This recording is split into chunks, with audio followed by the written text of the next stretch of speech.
Hey guys, good morning, it's Saturday, another adventure. Actually, it's not an adventure, it is an errand. You see that kid right there? Yeah. I am taking him to swimming lesson. Actually, we are taking him to swimming lesson. Okay? Yeah.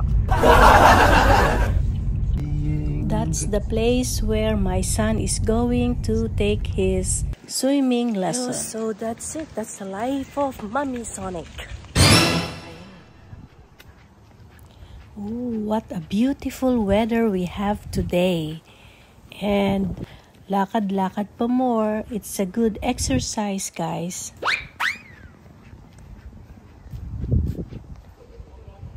Oh, wow. Kami yata ang pinakaunang dumating. Parang tinatawag ako ng swimming pool, guys. Feeling ko gusto ko nang tumalon. Ayan na sila, nagdatingan na ang mga tao, guys.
Nauna na akong lumabas, guys. Dito ko na lang hihintayin yung mag-ama ko sa labas. Kasi marami ng tao doon, maraming mga magulang, maraming mga staff, maraming mga estudyante. Ako po, introvert kasi ako. Kaya pagka maraming tao, lumalayo talaga ako, guys. O siya, sige. Nandito na sila. Pauwi na kami, guys. Hanggang sa muli at salamat sa time nyo sa pagnood ng video ko. So that's it.